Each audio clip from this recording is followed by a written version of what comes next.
Hi friends, welcome to my channel. ఈ వీడియోలో వచ్చేసి చికెన్ ఫ్రై ఈజీగా అండ్ టేస్టీగా ఎలా చేసుకోవాలో చూపిస్తాను. ఫస్ట్ అయితే హాఫ్ కేజీ చికెన్ తీసుకొని బాగా వాష్ చేసుకోవాలి. ఇప్పుడు అందులోకి హాఫ్ టీ స్పూన్ పసుపు, రుచికి తగ్గట్టు సాల్ట్ అండ్ 1 టీ స్పూన్ కారం తీసుకొని బాగా కలుపుకోవాలి. మనం తీసుకున్న కారం, ఉప్పు, పసుపు అనేవి ముక్కలకి బాగా పట్టేటట్టు బాగా కలుపుకోవాలి.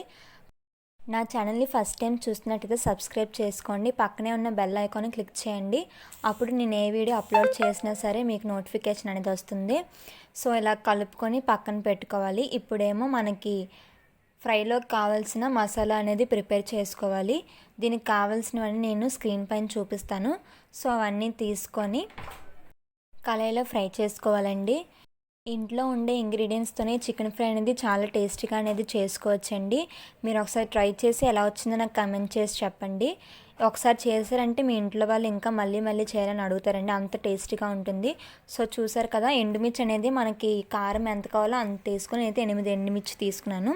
తర్వాత జీలకర్ర 1 టీ స్పూను, ధనియాలు 3 టేబుల్ స్పూన్ తీసుకొని వీటన్నిటిని బాగా ఫ్రై చేసుకోవాలి. ఇవి బాగా ఫ్రై అవ్వగానే వీటిని పక్కకు తీసుకొని చల్లారిన తర్వాత మిక్సీ జార్లోకి వేసుకొని గ్రైండ్ చేసి పక్కన పెట్టుకోవాలి. తర్వాత కళాయి పెట్టుకొని దాంట్లోకి డీప్ ఫ్రై తగ్గట్టు ఆయిల్ వేసుకోవాలండి. ఆయిల్ బాగా హీట్ అయిన తర్వాత అందులోకి హాఫ్ కేజీ చికెన్కి 2 మీడియం సైజ్ ఉల్లిపాయలని సన్నగా పొడుగా కట్ చేసుకొని వేసుకోవాలి. ఉల్లిపాయలు అనేవి ఆయిల్లో బాగా ఫ్రై అవ్వాలండి. ఆనియన్స్ అనేవి గోల్డెన్ బ్రౌన్ కలర్ షేడ్లోకి వచ్చేంత వరకు ఫ్రై చేసుకోవాలండి. మంటను లో ఫ్లేమ్లో పెట్టుకొని ఫ్రై చేసుకోవాలి. చూసారు కదా, ఇప్పుడు అల్లం వెల్లుల్లి పేస్ట్ 1 టీ స్పూన్ వేసుకొని మంటను హై ఫ్లేమ్లో పెట్టుకొని బాగా ఫ్రై చేసుకోవాలండి. అల్లం వెల్లుల్లి పేస్ట్ నుండి పచ్చివాసన పోయినంత వరకు ఫ్రై చేసుకొని ఇప్పుడు ముందుగా మనం మ్యాగ్నేట్ చేసి పెట్టుకున్న చికెన్ని ఇందులో యాడ్ చేసుకోవాలి. చికెన్ యాడ్ చేసినప్పుడు ఫ్లేమ్ అనేది హైలో పెట్టుకొని 5 మినిట్స్ అనేది ఫ్రై చేసుకోవాలి. ఇలా చేసుకోవడం వల్ల చికెన్ అనేది క్రిస్పీగా వస్తుందండి. సో ఇప్పుడు అనేది నేను చికెన్ యాడ్ చేస్తున్నాను చూడండి. చికెన్ కొంచెం కుక్ అయ్యాక చికెన్లోంచి వాటర్ వస్తుంది కదండి, ఆ వాటర్తోనే చికెన్ అనేది ఉడుకుతుంది. దీంట్లో ఎక్స్ట్రా వాటర్ ఏం మనం యాడ్ చేయకూడదు. సో ఆ వాటర్తోనే చికెన్ అనేది ఉడికి ఫ్రై అవుతుందన్నమాట. వీడియో నచ్చితే లైక్ చేయండి. వీడియో ఎవరికైనా యూజ్ అవుతుంది అనుకుంటే వాళ్ళకి షేర్ చేయండి. ఇలాంటి మరిన్ని వీడియోస్ కోసం మన ఛానల్ని సబ్స్క్రైబ్ చేసుకోండి. సో చికెన్ అనేది ఆల్మోస్ట్ 50% అనేది కుక్ అయిందండి. సో ఈ స్టేజ్లో ఒక 5 పచ్చిమిర్చిని మధ్యగా కట్ చేసుకొని వేసుకోవాలి. అండ్ 1 కప్పు కరివేపాకు వేసుకోవాలండి. ఈ చికెన్ ఫ్రైలో కరివేపాకు అనేది మంచి టేస్ట్ని తీసుకొస్తుందండి. సో కరివేపాకు వేసిన తర్వాత బాగా కలుపుకోవాలి.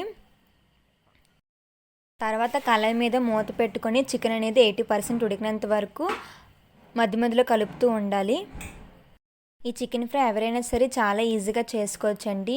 బ్యాచిలర్స్ కానీ ఎవరైనా వంట ఫస్ట్ టైం ట్రై చేసినా సరే ఈజీగా చేసుకోవచ్చు.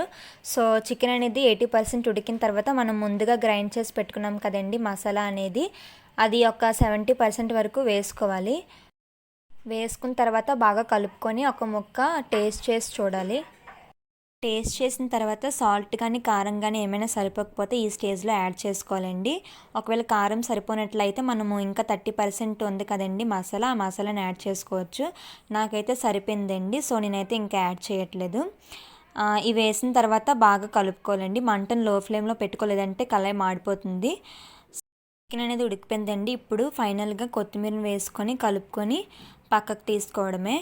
ఇంతేనండి, చాలా ఈజీగా చికెన్ ఫ్రై అనేది చేసుకోవచ్చు. టేస్ట్ అయితే చాలా బాగుంటుందండి. వేడివేడి అన్నంలోకి కానీ లేదంటే రసంలోకి కానీ చాలా బాగుంటుంది. ఒకసారి ట్రై చేయండి. ఏమైనా రెసిపీస్ కావాలంటే నాకు కమెంట్ చేయండి.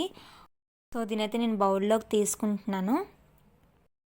బాయ్ ఫ్రెండ్స్, మరో వీడియోలో మళ్ళీ కలుద్దాం.